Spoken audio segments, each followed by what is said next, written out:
ચલો બાળકો lesson number 11 બરાબર એમાં અમુક જે ટોપિક છે એને હું થોડુંક મારી રીતે તમને મોડિફાઈડ કરીને સમજાવીશ કે જેથી કરીને તમને એની અંદર કોઈ પ્રશ્ન પછી ન રહે કેવી રીતે એને થોડુંક મોડિફાઈડ કરશો આપણે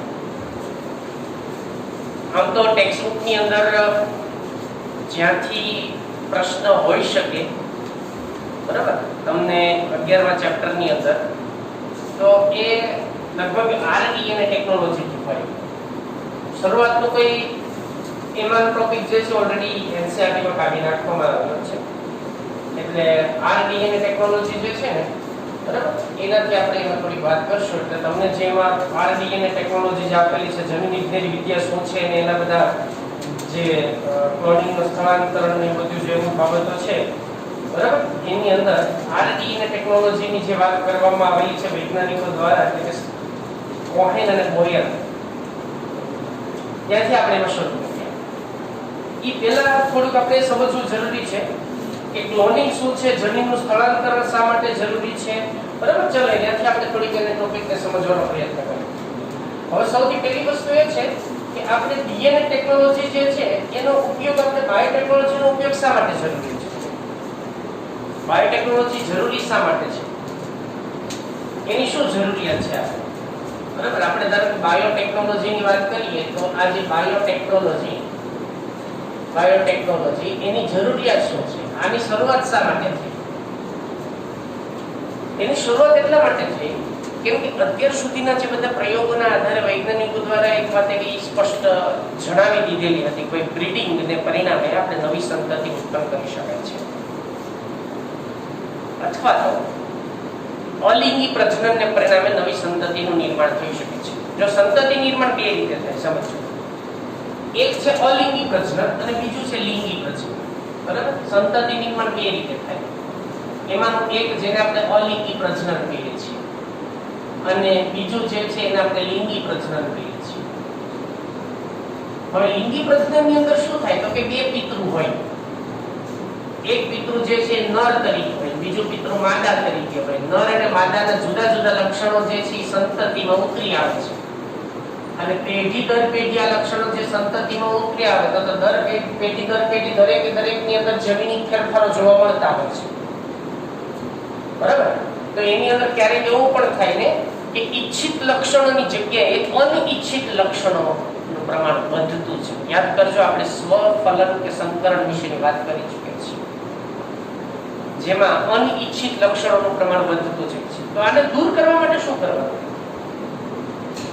તો સીધી વાત છે કે એને દૂર કરવી હોય તો આપણે ક્લોનિંગ કરવું પડે ક્લોનિંગ એટલે શું તો કે એક વખત નક્કી કરેલા જનીનોનું સતત ને સતત વારંવાર એવા જ લક્ષણો ધરાવતા જનીનોનું નિર્માણ કરવું તો એ માત્ર કોના દ્વારા થાય અલિંગી પ્રજનન પદ્ધતિ દ્વારા જ થાય બરાબર આ સામાન્ય એક કન્સેપ્ટ છે સમજો અલિંગી પ્રજનન પદ્ધતિ હોય ને તો એમાં શું થાય તો કે અલિંગી પ્રજનન પદ્ધતિમાં કોઈ નર કે માદા ભાગ લેતા જ નથી પેલી વસ્તુ તો આની અંદર તો એક જ પિતૃ ભાગ લે છે એક જ પિતૃ એની અંદર ભાગ લેતો હોય છે અને બીજું એમાં એક પિતૃ ભાગ લે પણ એના જન્યુઓ નર કે માદા જન્યુ કઈ હોતા નથી તો એનો શું છે કે અલિંગી પ્રજનન પદ્ધતિમાં જેટલું જનીન દ્રવ્ય અથવા તો જે જનીન બંધારણ બરાબર જે જનીન બંધારણ પિતૃમાં હોય એવું ને એવું જ જનીન બંધારણ જે છે એ સંતતિમાં હોય એ જ સંતતિમાં હોય તો સંતતિમાં પિતૃમાંથી જે જનીન છે એ જનીનને સંતતિમાં લાવવાની પ્રક્રિયા પેઢી દર પેઢી સેમ ટુ સેમ એવું ને એવું જ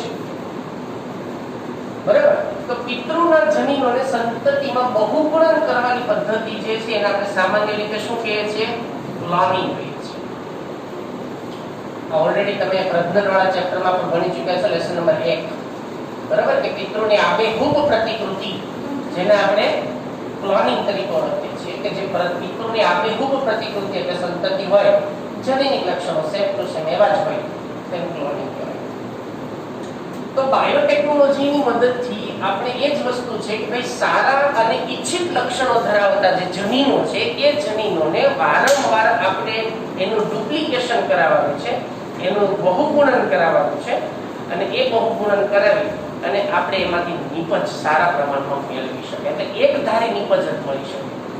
બરાબર? અલિંગી પ્રજનનથી શું થાય ભાઈ? તો કે એક જ પિતૃ ભાગ લે તો પિતૃનું જે જનીન બંધારણ છે એ જ સંતતિમાં હોય. બરાબર? તો આ જ પદ્ધતિ કે આ જ કન્સેપ્ટનો ઉપયોગ કરી અને બાયોટેકનોલોજી જે છે એની અંદર ક્લોનિંગ ને બધાની શરૂઆત. બરાબર? તો એનો અર્થ શું થયો ભાઈ? તો કે એની અંદરથી ઈચ્છિત જનીનો જે હોય ને એ ઈચ્છિત જનીનોનું બહુગુણન કરવાની રીત કે જેમાંથી માનવને ફાયદાકારક કંઈક નિપજ આપણે ઉત્પન્ન કરી શકાય એને બાયોટેકનોલોજી કહેવાય. બાયોટેકનોલોજીની વ્યાખ્યા ઘણા બધા સંસ્થાઓ દ્વારા વૈજ્ઞાનિકો દ્વારા ઘણી રીતે આપવામાં આવેલી છે. પણ સામાન્ય બાયોટેકનોલોજીની સિમ્પલ ડેફિનેશન આપણે આપી હોય તો એવું કહી શકાય છે ભાઈ કે સૂક્ષ્મ જીવો કે કોઈ પણ સજીવોને માનવ હિતમાં ટેકનોલોજીનો ઉપયોગ કરીને સંવર્ધન કરવાની પ્રક્રિયાને નિપજ મળે એ પદ્ધતિને બાયોટેકનોલોજી કહેવાય. બરાબર? એમાં આપણે સૂક્ષ્મ જીવોનો ઉપયોગ કરીને પછી કોઈ નિપજ મેળવવામાં આવે, એમાં કોઈ પ્રાણીઓનો ઉપયોગ કરીને નિપજ મેળવવામાં આવે તો એને સામાન્ય રીતે આપણે બાયોટેકનોલોજી તરીકે ઓળખીએ છીએ. તો બાયોટેકનોલોજીની અંદર શું કરવાનું કે આપણે આરડીએનએ પદ્ધતિ જેને આપણે સામાન્ય રીતે જે કોઈ પણ લક્ષણો હોય પિતૃના લક્ષણો હોય એની અંદરથી આપણે ઈચ્છિત લક્ષણો જે છે એને આપણે અલગીકરણ કરીએ, એને કોઈ યજમાનમાં દાખલ કરીએ. બરાબર? વાહકની અંદર દાખલ કરીએ. ધારો કે ચાલો વાહકમાંથી યજમાનમાં જાય પછી ત્યાં એનું બહુગુણન થાય અને ત્યાંથી આપણને એનું કંઈક બેનિફિટ મળે. આના માટેની જે આખી પદ્ધતિ છે એ બાયોટેકનોલોજી તરીકે ઓળખવામાં આવે છે. અને આ બાયોટેકનોલોજીની જે ઘણી બધી અલગ અલગ પ્રકારની શાખાઓ જે છે બરાબર એનું યુરોપિયન ફેડરેશન દ્વારા એનું ઘણું બધું એમાં નવા સંશોધનો કરવામાં આવે છે. અત્યારે વેક્સિનની વાત કરીએ તો એ પણ બાયોટેકનોલોજી છે. બરાબર? પછી જે કોઈ પણ અત્યારની નિદાનની રોગો માટેની સારવાર હોય કે કોઈ નિપજ હોય, કોઈ પ્રોડક્ટ હોય, કોઈ દવાઓ હોય, એન્ટીબાયોટિક્સ હોય, બધું બાયોટેકનોલોજીને પરિણામે જોવા મળે છે. તો બાયોટેકનોલોજીની અંદર અત્યારે શું કરવામાં આવ્યું છે ભાઈ? તો કે ઈચ્છિત લક્ષણોનું સૌથી પહેલા તો ઓળખ કરવાની. બરાબર? જો એક સિમ્પલ એની આખી પ્રોસિજર એવી છે એના વિશે આપણે કન્સેપ્ટ સમજી લઈએ. તો આની અંદર કરવામાં શું આ બાયોટેકનોલોજીમાં તો કે સૌથી પહેલા તો આપણે ઈચ્છિત જે જનીન હોય ને એ ઈચ્છિત જનીન જે આપણે જોતું હોય ને ઈચ્છિત લક્ષણો ધરાવતું જનીન એની ઓળખ કરવાની સૌથી પહેલી આવશ્યક છે. બરાબર? એની ઓળખ કરવાની. ઓળખ કર્યા પછી આપણે શું કરશું એનું? તો કે અલગીકરણ કરવાનું. ચાલો એનું અલગીકરણ કર્યું આપણે. હવે આને અલગીકરણ કર્યા પછી શું કરવાનું? તો કે ઈચ્છિત જનીનનું બહુગુણન કરાવવાનું છે. બહુગુણન કરાવવા માટે આપણે કંઈક યજમાનમાં દાખલ કરવા પડશે. યજમાનમાં દાખલ કોના મદદથી કરી શકાય ભાઈ? તો કે વાહકની મદદથી. એને વાહક સાથે જોડવામાં આવે છે. એને વાહક સાથે જોડવામાં આવે છે. ચલો એને વાહક સાથે આપણે જોડી દીધા. બરાબર? વાહક સાથે જોડ્યા પછી શું કરવાનું? તો કે એને યજમાનમાં દાખલ કરવાનું. એને યજમાનમાં દાખલ કરવાનું. ચલો આને યજમાનમાં દાખલ કરી દીધા. ત્યાં આપણે શું કર્યું છે? એનું બહુગુણન કરાવવાનું છે. એનું બહુગુણન કર્યું. બહુગુણન કરાવી અને પછી એમાંથી આપણે એનો યોગ્ય ઉપયોગ કરી અને એમાંથી યોગ્ય નિપજ જે છે એ આપણે એની અંદરથી મેળવવાનું છે. આ એક સામાન્ય પ્રોસિજર છે બાયોટેકનોલોજી. બરાબર? એક સિમ્પલ એની સિદ્ધાંત જેને કહેવાય અથવા તો જેની મુખ્ય પ્રોસિજર છે એ આ જ પ્રકારની છે. આખા ચેપ્ટરમાં આપણે આની ચર્ચા કરીશું. બરાબર? તો આને આ જે આખી યજમાન ઈચ્છિત જનીનની ઓળખ કરીને એનું અલગીકરણ કરવું અને વાહક સાથે જોડવું અને યજમાનમાં દાખલ કરવું ભાઈ આ જેટલું કહીએ છીએ એટલું સરળ નથી. આપણે કહી તો દીધું ઈચ્છિત જનીનની ઓળખ કરી ભાષા એનું અલગીકરણ કરવું એટલે હું હાનું દેખાય તો આપણે એમાં લઈ છૂટું પાડી દઈએ નહીં. એના માટે એને ચોક્કસ જગ્યાને આપણે ઓળખવી પડશે. ત્યાંથી એને કાપવી પડશે. કાપ્યા પછી આપણે એને વાહક સાથે જોડવી પડશે. અને આ જે આખી પદ્ધતિ છે એને આપણે રીકોમ્બિનન્ટ ડીએનએ ટેકનોલોજી તરીકે શું કહેવાય? આરડીએનએ ટેકનોલોજી. શું કહેશું આપણે એને? આરડીએનએ ટેકનોલોજી. બરાબર? તો આને આપણે આરડીએનએ કહેવામાં આવે છે. આરડીએનએ એટલે રીકોમ્બિનન્ટ ડીએનએ ટેકનોલોજી. યાદ રાખજો. અને આરડીએનએ રીકોમ્બિનન્ટ ડીએનએ ટેકનોલોજી. અને ગુજરાતીમાં કહે પુનઃ સંયોજિત ડીએનએ ની પદ્ધતિ. પુનઃ સંયોજિત, બરાબર, પુનઃ સંયોજિત. આ પુનઃ સંયોજિત જે ડીએનએ છે એ ડીએનએ મેળવવાની વાત છે. તો આ કેવી રીતે મેળવવું? આજે અહીં આપણે વાત તો કરી નાખી, પણ એ કેવી રીતે કરવું? બરાબર, પુનઃ સંયોજિત ડીએનએ કેવી રીતે મેળવવું? આપણે વાત કરી ભાઈ, અહીં આપણે વાહકની મદદથી જોડી યજમાનમાં દાખલ કરી એમાં જીનેટિક મોડિફિકેશન આવે તો એનાથી જનીનિક પરિવર્તિત જાતિઓ કે સજીવોનું નિર્માણ કરી શકાય. કેવી રીતે કરવું? તો એના માટે આપણે ચોક્કસ એક પદ્ધતિ જરૂરી છે, અને આ પદ્ધતિ જે છે આરડીએનએ ટેકનોલોજી તરીકે હોઈ શકે. ધારો કે તમને 3 માર્ક્સનો પ્રશ્ન એવો પૂછી શકાય એની અંદર. 3 માર્ક્સના પ્રશ્નમાં જો હું તમને વાત કરું ભાઈ કે ભાઈ આરડીએનએ અથવા તો કૃત્રિમ આરડીએનએ ના નિર્માણની ઘટના સમજાવો. બરાબર, આરડીએનએ ના નિર્માણની ઘટના સમજાવો. કૃત્રિમ આરડીએનએ ના નિર્માણની ઘટના સમજાવો. જો અહીંયાથી આ ચેપ્ટરની શરૂઆત થાય. આમ તો આગળ જે આપણે વાત કરી આ બધી એનો કન્સેપ્ટ હતો, બરાબર. હવે અહીંયાથી થિયરીઓ શરૂ થાય. તો આ કૃત્રિમ આરડીએનએ કોણે સમજાવેલું છે ભાઈ? પહેલા 2 વૈજ્ઞાનિકોએ સમજાવેલું છે. કોણે? એક બોયર અને કોહેન. તો એ વૈજ્ઞાનિક સ્ટેનલી કોહેન અને હર્બર્ટ બોયર. તો કોહેન અને બોયર, અથવા આ પ્રશ્ન આમ પણ પૂછી શકે કે કોહેન અને બોયર દ્વારા કરવામાં આવેલ કાર્ય, અથવા તો સ્ટેનલી કોહેન અને બોયર જે છે એની કાર્ય પદ્ધતિ સુધારો અથવા એનો પ્રયોગ કરાવો. બરાબર, તો એની કાર્યની સમજૂતી આપો, એવું પણ પૂછી શકે. પહેલા તમે જાણો છો કે ભાઈ કોહેન જે છે ને, બરાબર, એ અને બોયર આ બંને અલગ અલગ બાબતો ઉપર સંશોધન કરતા હતા. બોયર જે છે એને પેન્સિલ્વેનિયાની અંદર એનો જન્મ થયો, પછી ને આગળ એને ઘણી બધી યુનિવર્સિટીમાંથી એની પદવી પ્રાપ્ત કરી. પોતે એક અધ્યાપક તરીકે એક યુનિવર્સિટીની અંદર ભણાવતા હતા, ત્યારે એને પ્લાઝમિડ ઉપર કામ કરવાનું શરૂ કર્યું. એની સાથે સાથે કોહેન જે છે રિસ્ટ્રિક્શન ઉત્સેચક ઉપર કામ કરતા હતા. બરાબર, એટલે આ પોતે પ્લાઝમિડ ઉપર કામ કરતા હતા, બેક્ટેરિયલ પ્લાઝમિડ. તો બેક્ટેરિયલ જે પ્લાઝમિડ છે એ પ્લાઝમિડ ઉપર આનું કામ હતું.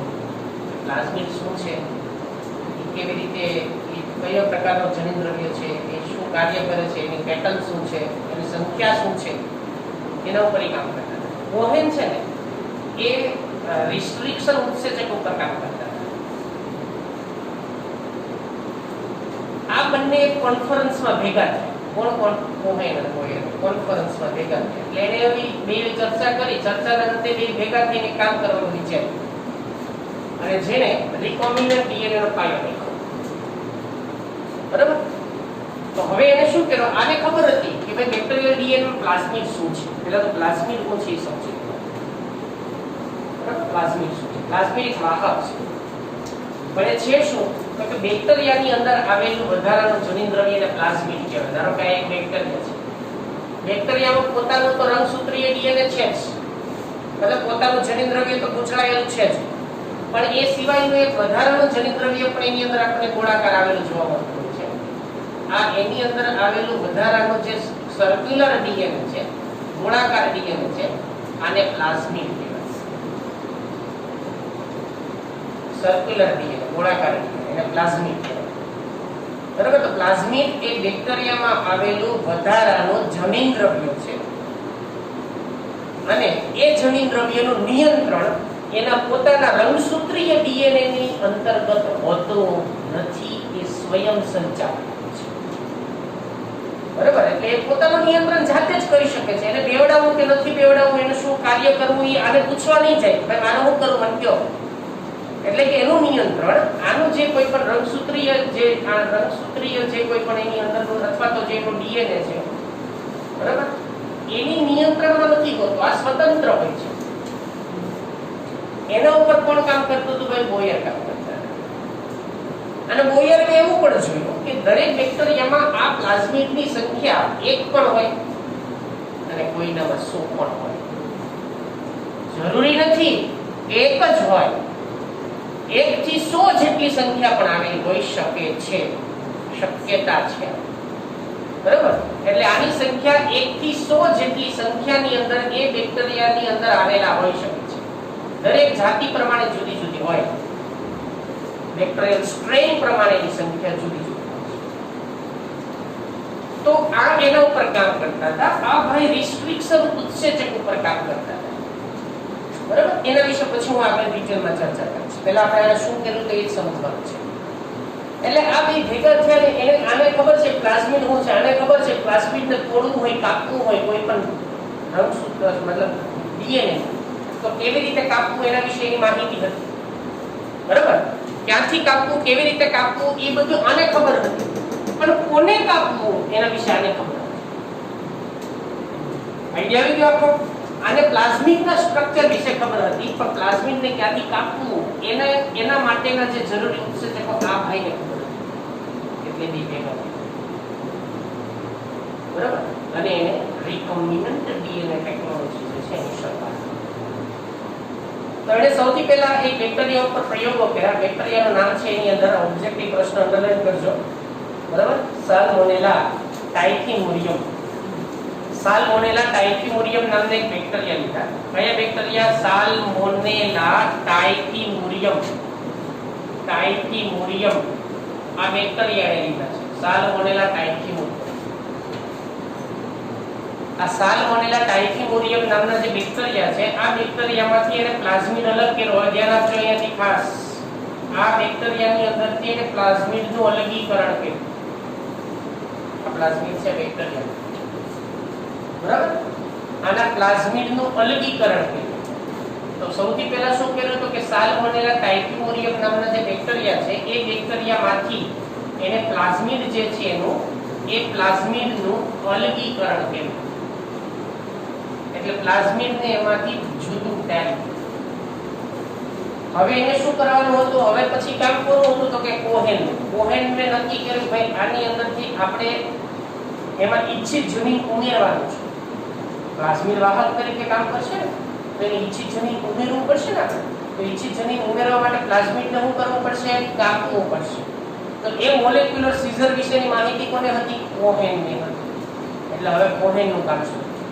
કોહેનને આના જે પ્લાઝમિડ છે એ પ્લાઝમિડનું અલગીકરણ કર્યું અને કોહેનને એના પ્લાઝમિડને રિસ્ટ્રિક્શન ઉત્સેચકની સારવાર આપી. એને રિસ્ટ્રિક્શન ઉત્સેચકની સારવાર આપી, બરાબર. અને ભાઈ પર્ટિક્યુલર રિસ્ટ્રિક્શન ઉત્સેચક ચોક્કસ પ્રકારની જગ્યાએથી છે એને કાપવાનું કામ કરે. ગમે ત્યાંથી કાપતો નથી, એની સાઇટ ફિક્સ હોય. એ ક્યાંથી કાપે પછી આપણે વાત કરીશું. તો આને શું કર્યું? રિસ્ટ્રિક્શન ઉત્સેચકની સારવાર આપી. એને રિસ્ટ્રિક્શન ઉત્સેચક જે છે એ રિસ્ટ્રિક્શન ઉત્સેચકની ટ્રીટમેન્ટ આપી. આ ટ્રીટમેન્ટ આપતાની સાથે અહીંયાથી પ્લાઝમિડનો જે ભાગ છે એ ભાગ અહીંયાથી આપણો દૂર થઈ ગયો, બરાબર. આ સારવાર આપતાની સાથે આપણો ભાગ જે છે એની અંદરનો દૂર થઈ ગયો. તો આટલો ટુકડો દૂર થઈ ગયો એમાંથી. હવે ત્યાં શું જોડવાનું છે ભાઈ? તો કે ઈચ્છિત જનીન જોડવાનું છે. આ ટુકડો દૂર થઈ ગયો. કઈ ટકો પડે છે ને બાળકો? હા, સરસ. જાગતા રહેજો અને સમજજો તો મજા આવશે, બરાબર. બાકી તમને એવું લાગશે સાહેબ કોઈ કાલ હથોડા મારવા તૈયારીમાં છે, પણ ડોન્ટ વરી, બહુ ઈઝી રીતે આપણે જઈએ છીએ એટલે તમને થોડું વધારે સરળતાથી સમજાય. એમાં સૌથી ઈઝીમાં ઈઝી પદ્ધતિ તમને કહું છું. પછી શું કર્યું એમાં? એને હવે આગળ એની અંદર એને એક ઈચ્છિત જનીન, ધારો કે આપણી પાસે એક ઈચ્છિત જનીન આપણે જોઈએ, બરાબર. આ ઈચ્છિત જનીન છે, આ આપણું ઈચ્છિત જનીન છે, આ ઈચ્છિત જનીન છે. લાઇગેઝની મદદ વડે આ ઈચ્છિત જનીનને શું કર્યું છે? એની સાથે એને જોડી દીધું છે. તો હવે એના પછી નેક્સ્ટ સ્ટેપ, આ ઈચ્છિત જનીન છે, યાદ રાખજો. આ છે આપણું ઈચ્છિત જનીન, ઈચ્છિત જનીન, બરાબર. એ ઈચ્છિત જનીનને આપણે અહીંયા જોડવાનું છે તો એના માટે લાઇગેઝની ટ્રીટમેન્ટ આપશું. લાઇગેઝ ઉત્સેચક. આ લાઇગેઝની ટ્રીટમેન્ટ આપી એટલે શું થયું? તો કે લાઇગેઝની ટ્રીટમેન્ટ આપતાની સાથે શું થઈ ગયું? તો કે આ પ્લાઝમિડ છે અને આ પ્લાઝમિડની સાથે આપણું ઈચ્છિત જનીન અહીંયા જોડાઈ ગયું છે. રેડી? તો આ જે બન્યું ને હવે એ શું બની ગયું બાળકો? RDNA બની ગયું. રિકોમ્બિનન્ટ ડીએનએ પુનઃસંયોજિત, કેમ કે બે જુદા જુદા જનીનોને એકમાં ભેગા કરી દીધા તો પુનઃસંયોજિત ડીએનએ થઈ ગયું. તો આ જે બન્યું હવે એને RDNA કહેવાય, કેમ કે આની અંદર આ પ્લાઝમિડનું આ જે છે આપણું ઈચ્છિત જનીન છે, આટલો ભાગ ઈચ્છિત જનીનનો છે અને બાકીનો ભાગ પ્લાઝમિડનો છે. So it's RDNA. તો આ બેનું આખું હવે RDNA, આ પ્લાઝમિડનું પોતાનું જનીન છે, આ ઈચ્છિત જનીન છે. હવે આને એવું વિચાર્યું કે હવે આપણે ઈચ્છિત જનીનનું બહુગુણન કરાવવાનું છે. તો બહુગુણન એટલે આનું સ્વયંજનન થયું કે નહીં?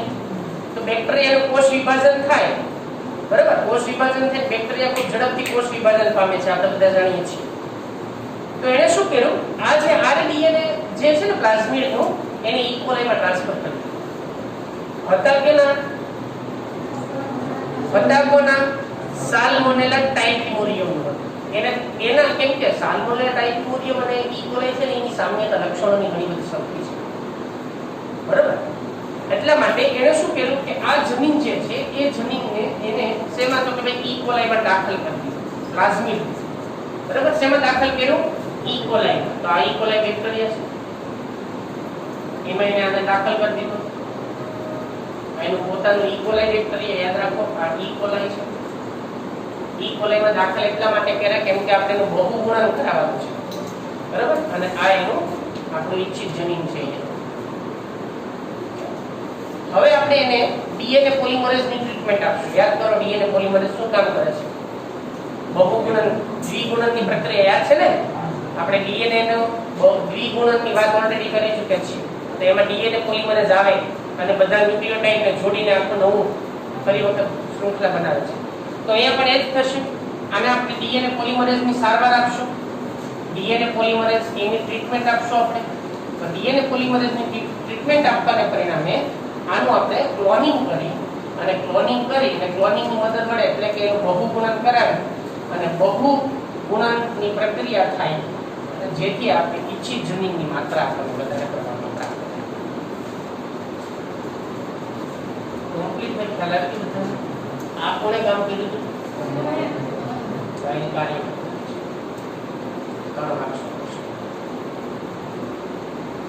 ઓકે. તો આ RDNA પદ્ધતિ શું છે, એ કેવી રીતે મેળવવામાં આવે છે, એના માટે આપણે શું કર્યું છે, આ આખી એની કથા હતી જે તમને ટેક્સ્ટબુકમાં 3 માર્ક્સના પ્રશ્ન તરીકે પૂછાય કે કૃત્રિમ RDNA ના નિર્માણની ઘટના અથવા તો એની અંદર આપણે કોહેન અને બોયરનો પ્રયોગ છે. તો ખ્યાલ આવી ગયો બધાને આના વિશે? ચાલો હવે એના પછી આપણે રિકોમ્બિનન્ટ ડીએનએ ટેકનોલોજીમાં જરૂરી ઉપકરણો વિશેની હવે વાત કરીએ. રિકોમ્બિનન્ટ ડીએનએ ટેકનોલોજીમાં જરૂરી ઉપકરણો કયા કયા પ્રકારના છે? આને કાઢી નાખો. ઓકે, લખવા નથી ને?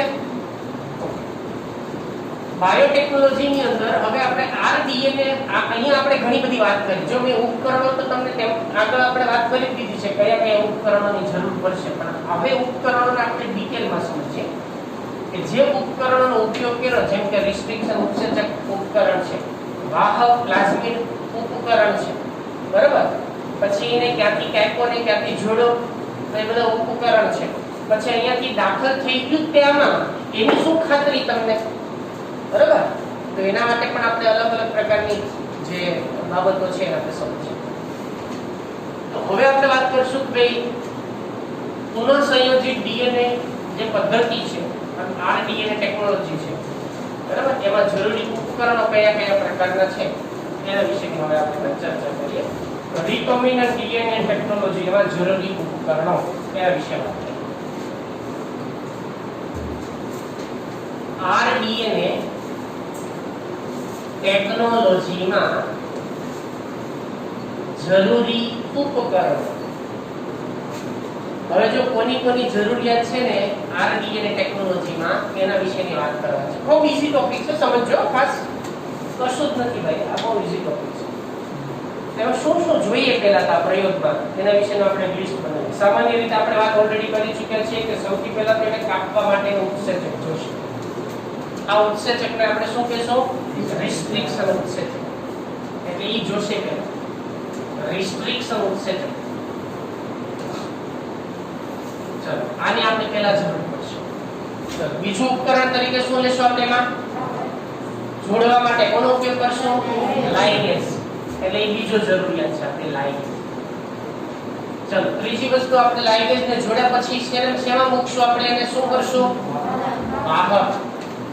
બરાબર, તો આપણે એને વાહક તરીકે પસંદ કરશું. આપણે ભાઈ વાહક ત્રીજી વસ્તુ એનો વાહક વેક્ટર વાહક તરીકે કોને આપણે. ચલો વાહક પછી આપણે એને શું કરશું? યજમાનમાં દાખલ કરશો અથવા તો સ્થાપિત કરશો એને. બરાબર, તો આપણે એમાં યજમાન સજીવ વિશેની વાત આવે. યજમાન સજીવને આપણે એમાં જરૂર પડશે. યજમાન સજીવ. આ સિવાય તો કે હવે યજમાનમાં દાખલ કર્યા પછી એનું બહુગુણન કરાવવું પડશે, તો પોલિમરાઇઝ ઉત્સેચકની જરૂર પડશે. તો અલગ અલગ પ્રકારના આપણને પોલિમરાઇઝ અથવા પોલિમરાઇઝ ઉત્સેચકો જે છે એની જરૂર પડશે આપણે. કેમ કે આપણે બહુગુણન કરાવવું પડશે ને.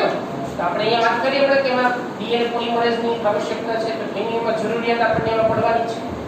તો આ રીતે આટલા બધા ઘટકોની જરૂરિયાત આપણને આરડીએનએ ટેકનોલોજીની અંદર પડવાની રહેશે. તો આપણે દરેક બાબતને એમાં સમજતા છે. સૌથી પહેલા આપણે વાત કરીશું રિસ્ટ્રિક્શન ઉત્સેચકો, જે આણ્વીય કાતર પણ કહેવામાં આવે છે, મોલેક્યુલર સીઝર તરીકે આપણે ઓળખીએ છીએ એવા ઉત્સેચકો. બરાબર, જે છે પહેલું રિસ્ટ્રિક્શન ઉત્સેચકો. રિસ્ટ્રિક્શન ઉત્સેચકો. તો રિસ્ટ્રિક્શન ઉત્સેચકો શું છે અને એમાં એના કેટલા પ્રકાર છે, શું છે એના વિશે થોડી વાત. 1963 ની અંદર ઈ કોલાઈ બેક્ટેરિયામાંથી બે ઉત્સેચકોનું અલગીકરણ કરવામાં આવ્યું. બરાબર, બે ઉત્સેચકોનું અલગીકરણ ઈ કોલાઈ બેક્ટેરિયામાંથી એમાં કરવામાં આવ્યું. તો ઈ કોલાઈની વૃદ્ધિને અવરોધે છે. બરાબર, એના માટે બે બેક્ટેરિયા જે છે ને બે ઉત્સેચકો ઉપરનું કાર્ય પદ્ધતિ કરવામાં અથવા તો એનું સંશોધન કરવામાં આવ્યું. અને એ ઉત્સેચકોની અંદર એક ઉત્સેચક એવા હતા કે જે એની અંદર કોઈ ઘટક ઉમેરે છે અને બીજો કે જે ડીએનએ ને શું કરે છે? કાપે છે. તો જે ઘટક ઉમેરે છે, બરાબર, એને આપણે મિથાઇલ સમૂહ ઉમેરે છે. એક એવો ઘટક છે, એવો ઉત્સેચક છે કે જે ડીએનએ માં મિથાઇલ સમૂહ ઉમેરે છે. સમજો, જ્યારે ઈ કોલાઈ બેક્ટેરિયાની અંદર પ્રયોગો કરવામાં આવ્યા ત્યારે કેટલાક ઉત્સેચકો બેક્ટેરિયાની વૃદ્ધિને અવરોધે છે. બરાબર, તેના માટે એમાંથી બે પ્રકારના ઉત્સેચકો પ્રાપ્ત થયા. બે પ્રકારના ઉત્સેચકો એમાંથી પ્રાપ્ત થયા. હવે આ કયા છે? તો એમાં પહેલું એવું ઉત્સેચક છે કે જે ડીએનએ માં મિથાઇલ સમૂહ ઉમેરે છે. મિથાઇલ સમૂહ ઉમેરે છે. અને બીજો કયો છે? તો કે ભાઈ રિસ્ટ્રિક્શન ઉત્સેચક. રિસ્ટ્રિક્શન ઉત્સેચક એ શું કરે છે કે એ ઉત્સેચક જે છે એ ડીએનએ ને યોગ્ય જગ્યાએથી કાપે છે.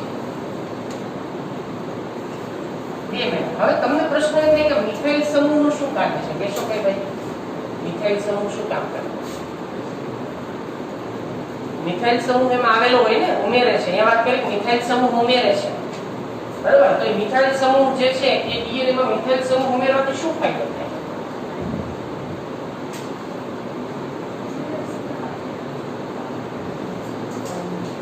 ધ્યાનથી સમજો. આ કે ઉલ્લેખ કરેલો નથી, બરાબર, ટેક્સ્ટબુકમાં ઈ નથી. પણ આ મિથાઇલ સમૂહ એટલા માટે, હવે જો વિચારો તમે કે આ ડીએનએ ને કાપે છે, આપણે વાત કરીએ, પણ આ એક જ બેક્ટેરિયાની અંદર આ બંને ઉત્સેચકો હતા.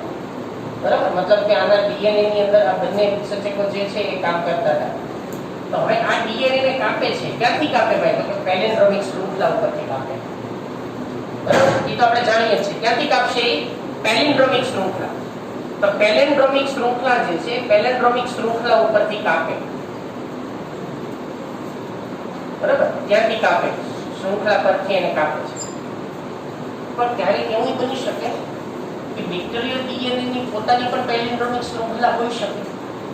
બરાબર, તો ઉત્સેચક જે છે, ઉત્સેચક બેક્ટેરિયાનું પોતાનું જનીનદ્રવ્ય જે છે એને ત્યાંથી કાપવા મળશે કે જે ખરેખર ત્યાંથી કાપવાનું છે નહીં. જો સમજો ધ્યાનથી, ધારો કે આપણી પાસે એક બેક્ટેરિયાનું એવું દ્રવ્ય આપણે એક લઈ લઈએ અથવા તો એક પ્લાઝમિડ લઈ લઈએ, સમજીએ આપણે કે પ્લાઝમિડ આપણે લઈ લઈએ. એ પ્લાઝમિડમાં એક પેલિન્ડ્રોમિક શૃંખલા ધારો કે અહીંયાથી અહીંયા સુધી છે,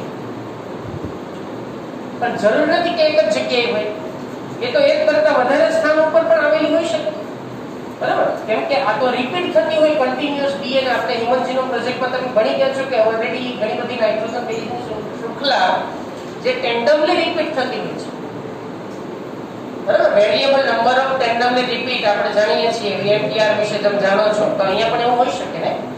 ભાઈ એક પેલિન્ડ્રોમિક શૃંખલા કઈ સરખી પેલિન્ડ્રોમિક શૃંખલા કે એક જ જગ્યાએ ન હોય તો અમુક જગ્યાએ રિપીટ પણ થતી હોય છે, પણ ઈ કઈ પેલિન્ડ્રોમિક શૃંખલાને કાપવી ઈ તો એક જ સાઇટ ઉપરથી નક્કી કરવામાં આવશે કે એક જ સાઇટ ઉપરથી કાપશે, કઈ એકથી વધારે સાઇટ ઉપરથી તો કઈ રિસ્ટ્રિક્શન ઉત્સેચક જે છે એને કાપશે નહીં.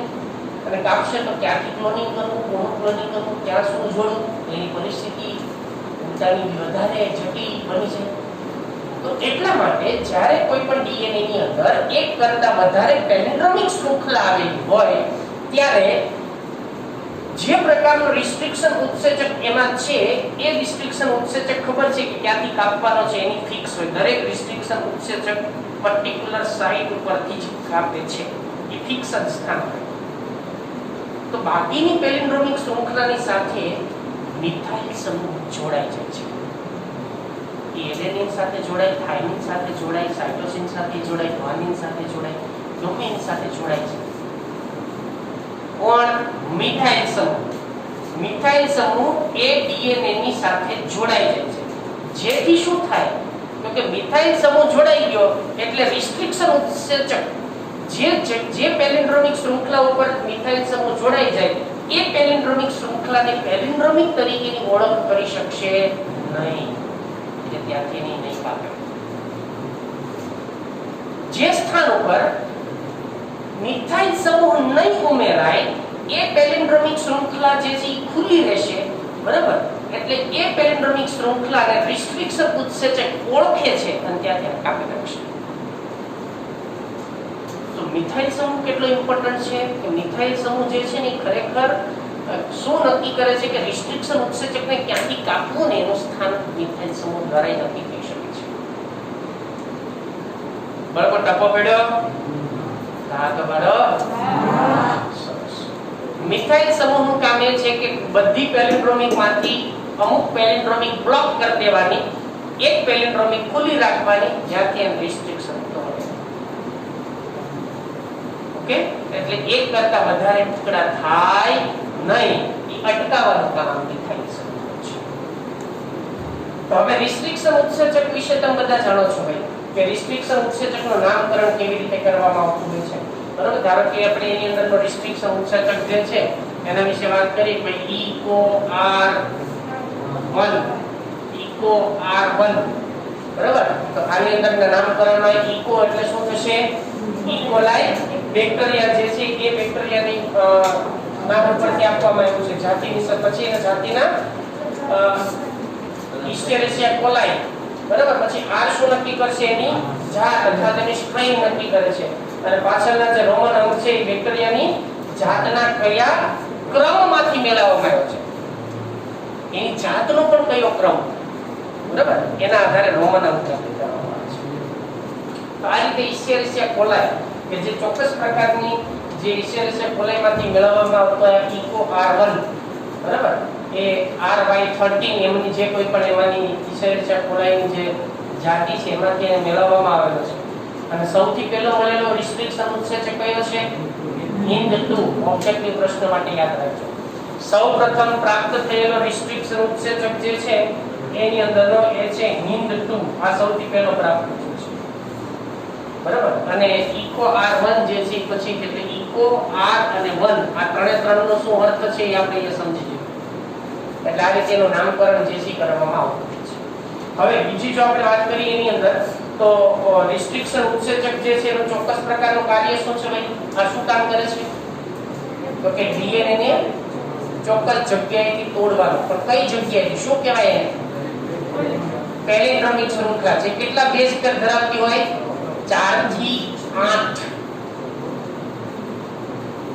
4 થી 8 યાદ રાખો આપણે 6 લઈએ છીએ પણ સામાન્ય રીતે એ 4 થી 8 નાઇટ્રોજન બેઝની જે જોડીઓ ધરાવતી ચોક્કસ ક્રમને ઓળખે અને ત્યાંથી એને ખોળે છે એટલે રિસ્ટ્રિક્શન ઉત્સેચક જે 4 થી 8 નાઇટ્રોજન બેઝની બરાબર નાઇટ્રોજન બેઝની જે જોડીઓ છે એ જોડીઓને ઓળખે બરાબર એની પહેલા તો એને ઓળખે અને તેમાંથી ચોક્કસ સ્થાનવેથી ચોક્કસ સ્થાન એટલે શું પરથી એને તોડે છે તો ચોક્કસ સ્થાન મીન્સ આ ચોક્કસ સ્થાન એટલે શું આવશે આ જે 4 થી 8 નાઇટ્રોજન બેઝ ધરાવતી જે શૃંખલા છે એને કઈ શૃંખલા કહેવાય આપણે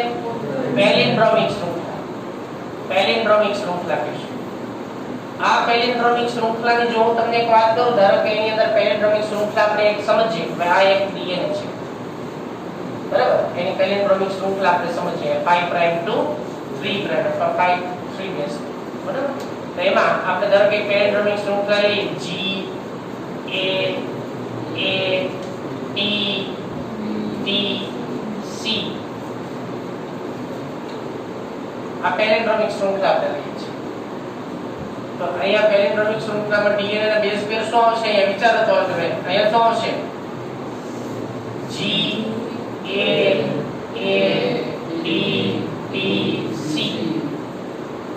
આ બાજુથી જુઓ અને આ બાજુથી જુઓ એટલે કે આને 5 પ્રાઇમ ટુ 3 પ્રાઇમ અને આને 5 પ્રાઇમ ટુ 3 પ્રાઇમ બંને સરખી જ વચાય એને પેલિન્ડ્રોમિક શૃંખલા કહેવાય સમજી ગયા આને સ્પેસ શૃંખલા કહેવાય પેલિન્ડ્રોમિક શૃંખલા કહેશું ધારો કે આપણે એક શબ્દ તમને એવા ટેક્સ્ટ બુકમાં આપેલો છે મલયાલમ બરાબર આ એક શબ્દ ધારો કે છે તો બે ઊંધું કે સીધું થયું છે આપણે ઘણી વખત પ્રાથમિક શાળામાં અમુક એવા શબ્દોનો પ્રયોગ ઘણી વખત અમુક કરતા હોય એમ સમજતા વ્યાકરણ માટે ગુજરાતી ખાસ કરીને જો ચુનિયા નીચું જો ચુનિયા નીચું જો આગળ પાછળથી વાચક સરખું જશે બરાબર લીમડી ગામે ગાડી મળી સરખું જશે તો આને પેલિન્ડ્રોમિક શૃંખલા પણ આ પેલિન્ડ્રોમિક શૃંખલામાં પણ પર્ટિક્યુલર સ્થાન કોના કોના વચ્ચે ક્યાંથી તોડશે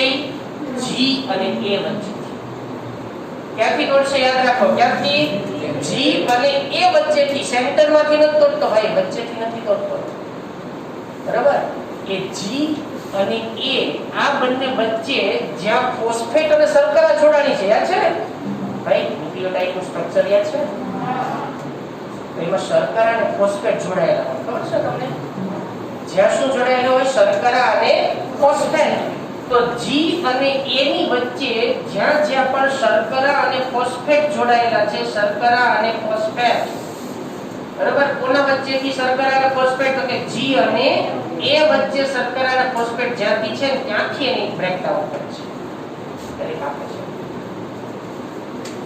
પર્ટિક્યુલર સાઇટ ઉપર પર્ટિક્યુલર લોકેશન અને પર્ટિક્યુલર બોન્ડ બંધ એને તોડવાનું કામ કરે છે તો બે પ્રકારના છેડા બનાવે ભાઈ બરાબર એક કયા છેડા બનાવશે ચીપકુ છેડા બનાવે અને બીજા કયા બનાવે પુઠ્ઠા છેડા બનાવે બ્લન્ટ એન્ડ અને સ્ટીકી એન્ડ ગુજરાતીમાં અંગ્રેજીમાં શબ્દ પ્રયોગ કરી લેતો તો પુઠ્ઠા છેડા એટલે સામાન્ય રીતે ધારો કે તમે આ એક ડીએનએ ની શૃંખલા આ રીતે આપણને જોવા મળે જો એ વચ્ચેથી અહીંયા આ રીતે ભાગ કરી નાખે તો આ છેડો આ રીતનો બની ગયો બરાબર આને પુઠ્ઠા છેડા કહેવાય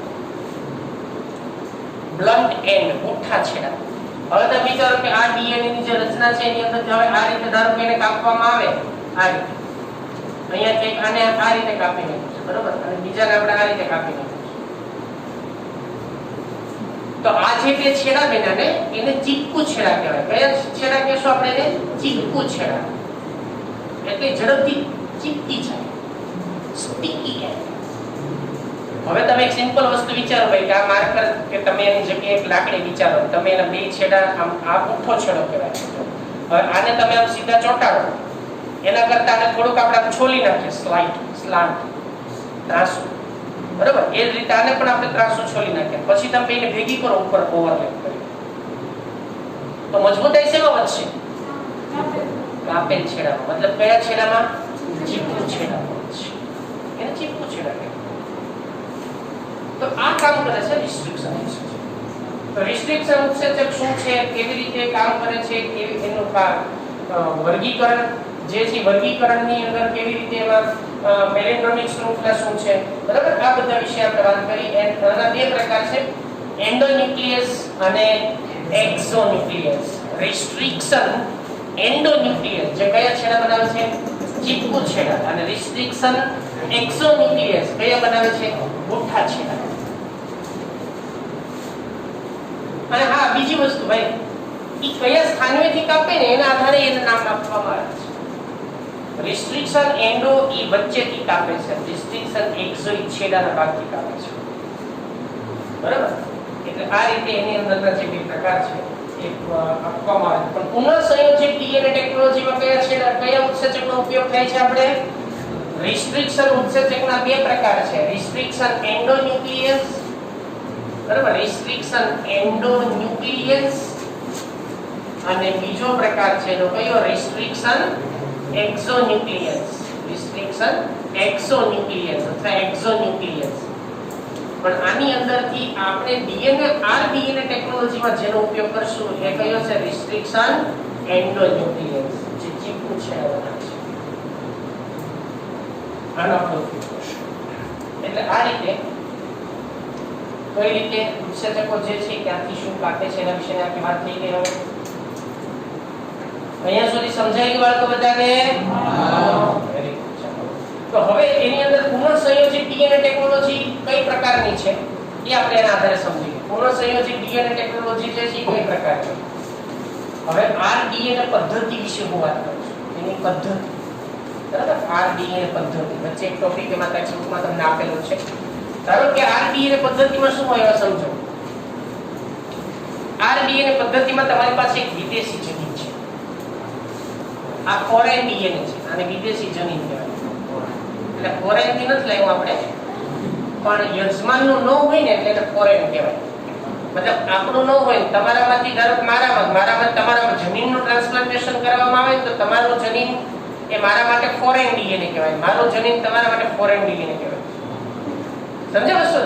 આ તો એટલે આને આપણે વિદેશી જનીન કે વિદેશી જનીન એટલે કે વિદેશથી ન થાય, પણ વિદેશી જનીન ઇન ધ સેન્સ કે એ જે સજીવનું પોતાનું નથી એટલે એને ફોરેન ડીએનએ કહેવાય, એટલે વિદેશી જનીન. ઓકે, ચાલો બીજું છે આપણી પાસે પ્લાઝમિડ. આ છે પ્લાઝમિડ, જેને આપણે વાહક તરીકે ઉપયોગ કરવાનો છે. આ છે આપણી પાસે પ્લાઝમિડ, અને આ પ્લાઝમિડનો આપણે વાહક તરીકે ઉપયોગ કરવાનો છે. તો હવે શું કરશું આપણે? તો કે આ વિદેશી જનીનને પ્લાઝમિડની હારે જોડવાનું છે. તો યાદ રાખજો, પ્લાઝમિડને અને વિદેશી જનીન બંનેને એક જ સરખા રિસ્ટ્રિક્શન ઉત્સેચકની સારવાર આપવામાં આવે. જુદા જુદા નહીં, એક જ સરખા. શા માટે ભાઈ એક જ સરખા? કારણ એ છે કેમ કે એક જ સરખા હોય તો એક જ ચોક્કસ જગ્યાએથી કાપશે અને એક જ સરખા છેડા બનાવશે અને ચોક્કસ જગ્યાએથી જ કાપશે, બરાબર. પેલિન્ડ્રોમિક શૃંખલાને ચોક્કસ જગ્યાએથી જ કાપશે. એટલે ધ્યાનમાં એ ખાસ એ રાખવું કે આ બંનેને આપણે જે ટ્રીટમેન્ટ આપશું, બરાબર, એ ટ્રીટમેન્ટમાં એક જ સરખા રિસ્ટ્રિક્શન ઉત્સેચક, ઉત્સેચક લખું છું ખાલી, તમે સમજી જજો, રિસ્ટ્રિક્શન ઉત્સેચકની સારવાર આપવામાં આવે છે, જેથી કરીને એ એક જ જગ્યાએથી બંને સરખી સાઈડ ઉપરથી છૂટા પડે.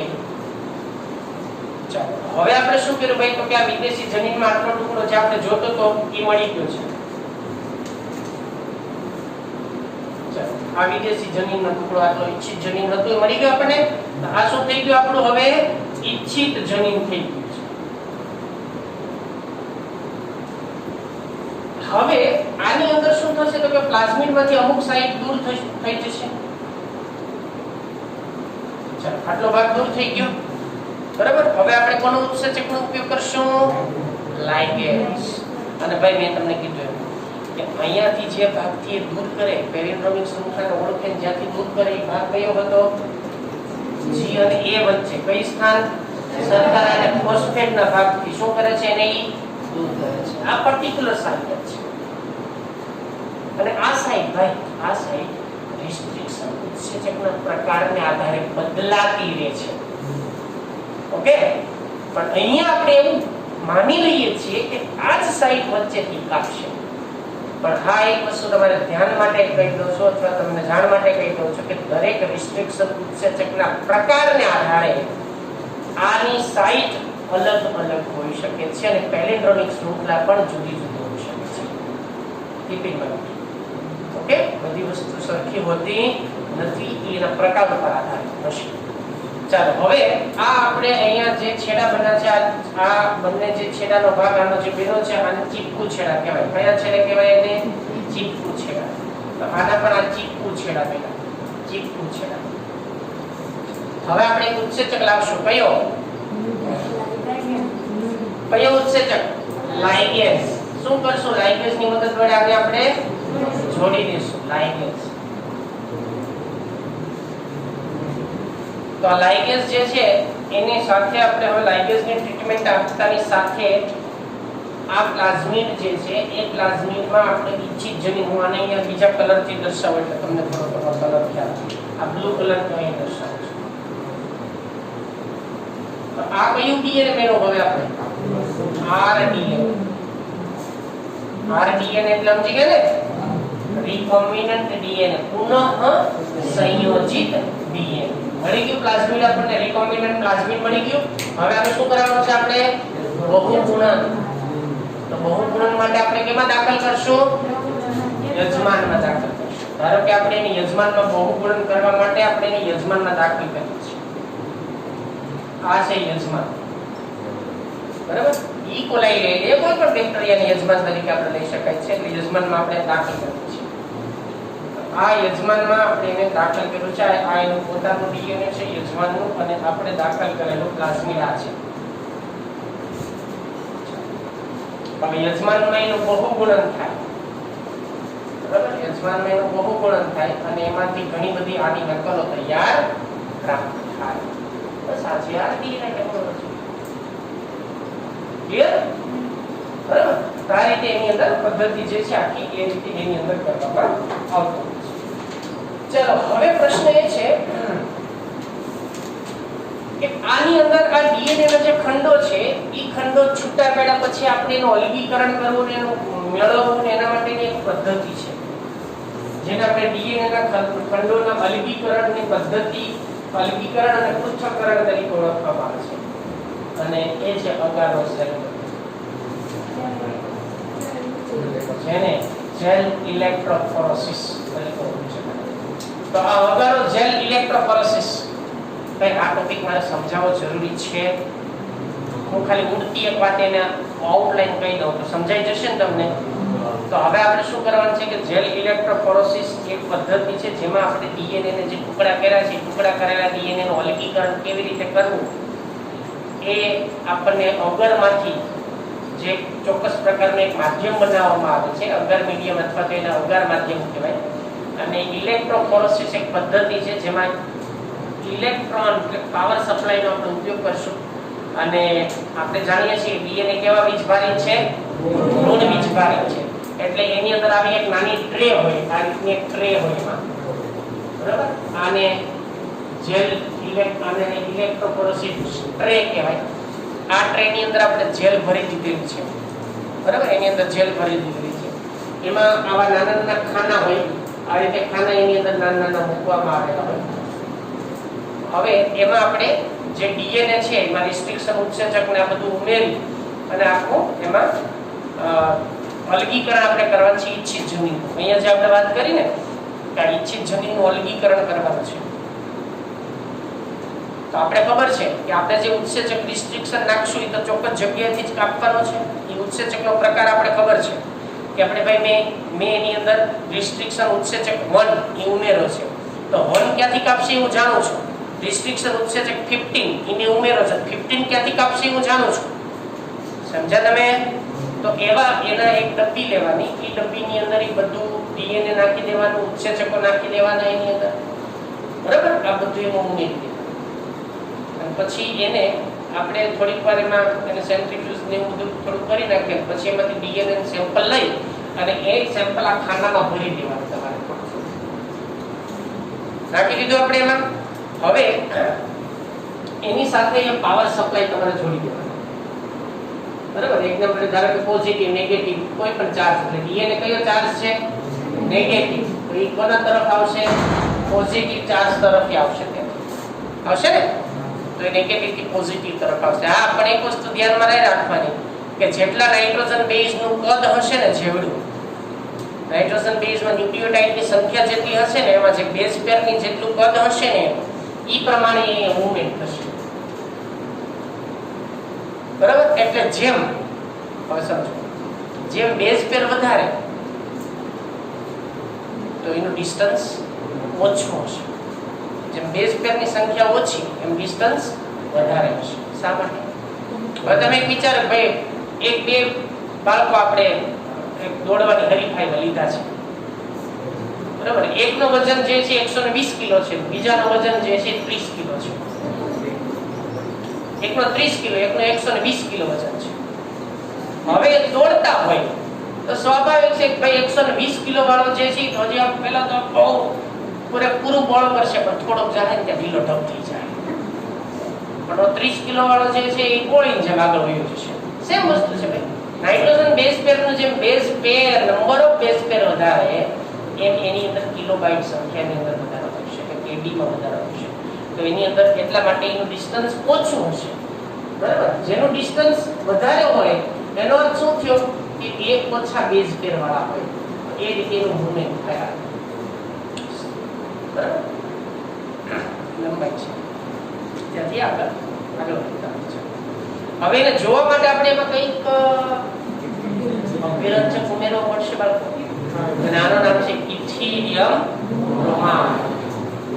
એ આપણે એમાં ઉમેરશું, અને એ ઉમેર્યા પછી જેવું આપણે એની અંદર અભિરંજિત ઇથિલિયમ બ્રોમાઇડ ઉમેરીએ, એટલે આ ઇથિલિયમ બ્રોમાઇડ ને યુવી લાઇટમાં જો તમે એને પછી રાખવામાં આવો, ઇથિલિયમ બ્રોમાઇડ, અને આ ઇથિલિયમ બ્રોમાઇડ જે છે એ ઇથિલિયમ બ્રોમાઇડ ઉમેરે એટલે ઇથિલિયમ બ્રોમાઇડ ડીએનએ ના ટુકડા સાથે જોડાઈ જાય છે અને અભિરંજિત કરે છે. અને પછી આ ટ્રેને તમે લઈ લો અને મૂકો યુવી લાઇટમાં, એટલે આપણને ચળકતા નારંગી રંગના જોવા મળે. જેટલા ટુકડા ચળકતા નારંગી રંગના દેખાય એ બધા ઇચ્છિત છે. આ રીતે એનું અલગીકરણ પછીથી કરીએ. ઓકે, તો એ રીતે એનું અલગીકરણ જે છે એ આપણે એની અંદર કરી શકીએ છીએ. તો અહીંયા સુધી કોઈને કઈ પ્રશ્ન કરો? નહીં. Very good. ચાલો હવે આપણે ક્લોનિંગ વાહકો ઉપર વાત આગળ વધીએ. ક્લોનિંગ વાહકો શું છે? ક્લોનિંગ વાહકો કોને કહેવાય? સમય છે તમારી પાસે?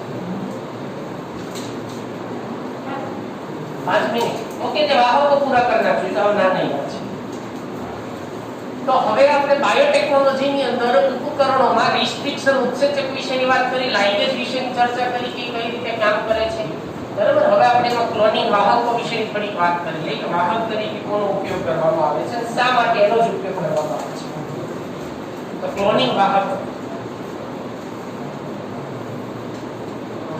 ક્લોનિંગ માટેના વાહકો. હવે જો બાળકો વાહકો માટે આપણે બે વસ્તુનો ઉપયોગ કરશું. પહેલા તો વાહક એટલે શું સમજો.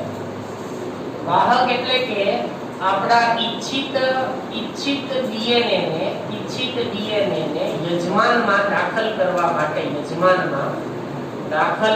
માટે પહોંચાડવા માટે, બરાબર, એના માટે જરૂરી જે કોઈ પણ જરૂરી જનીનો હોય કે સજીવ હોય કે કોઈ પણ વસ્તુ હોય, ઘટક હોય, એ ઘટકોને વાહક કહેવામાં આવે છે. અને જનીન ઇજનેરી વિદ્યાની અંદર કે બાયોટેકનોલોજીમાં વાહક તરીકે મુખ્યત્વે બે વસ્તુનો ઉપયોગ થાય. એક છે બેક્ટેરિયલ પ્લાઝમિડ, બરાબર, આનો ઉપયોગ થાય છે.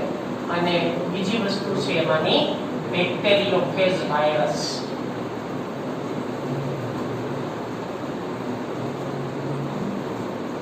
બરાબર, એક પ્લાઝમિડ છે અને બીજું છે બેક્ટેરિયોફેજ વાયરસ. હવે આની પસંદગી શા માટે કરવામાં આવે છે?